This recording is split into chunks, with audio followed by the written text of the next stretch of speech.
এইভাবে যদি গোটা কাঁকড়া বাড়িতে রান্না করা হয় তাহলে কিন্তু রেস্টুরেন্টের স্বাদকেও হার মানানো যায়। এর জন্য দুটো ম্যানগ্রোভ ক্র্যাব নিয়েছি, আর এই কাঁকড়ার স্বাদটাই কিন্তু সবথেকে বেশি ভালো হয়। এরপরে আমি একটা কড়াইয়ে কিছুটা জল গরম করতে বসিয়ে দিয়েছি। জলটা গরম হতে হতে এখানে আমি একটা পেঁয়াজ, একটা বড় সাইজের টমেটো নিয়েছি। এই দুটোকে একটু কুচি করে এক সাইডে রেখে দেব। জলটা গরম হয়ে যাওয়ার পরে কাঁকড়া দুটো দিয়ে দিলাম, আর কাঁকড়া দুটোকে দিয়ে 4 থেকে 5 মিনিট আমি সিদ্ধ করে নেব। এখন দেখো কাঁকড়ার কালার কি সুন্দর হয়েছে। এই কালারের জন্যই কিন্তু কাঁকড়া খাওয়ার জন্য অনেকে আগ্রহী থাকে। এরপরে কাঁকড়ার উপরের যে শেলটা থাকে এটাকে ছাড়িয়ে খুব সুন্দরভাবে কাঁকড়াগুলো পরিষ্কার করে নিতে হবে।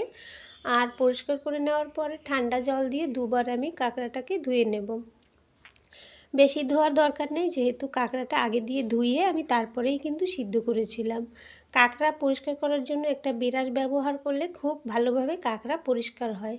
এরপরে রান্নার জন্য কড়াইয়ে কিছুটা সর্ষের তেলের মধ্যে জিরে ফোড়ন দিয়ে অল্প একটু হলুদ গুঁড়ো দিলাম। এরপরে কুচি করে রাখা পেঁয়াজ আর টমেটোটা দিয়ে একটু নরম করে ভেজে নিলাম। এরপরে আদা রসুন বাটা দিয়েছি 2 চামচ। মশলার কাঁচা গন্ধ যাওয়া পর্যন্ত এটাকে আমি ভেজে নিয়ে এর মধ্যে হলুদ গুঁড়ো, লঙ্কা গুঁড়ো, স্বাদ মতো নুন, 1 চামচ ভাজা জিরে ধনে গুঁড়ো আর একটু গরম মশলা গুঁড়ো দিয়ে কিছু সময় কষিয়ে নিয়েছি। অল্প অল্প জল দিয়ে মশলাটাকে কিছু সময় কষিয়ে নিয়ে এর মধ্যে আগে দিয়ে পরিষ্কার করে রাখা কাঁকড়া দিয়ে দিলাম।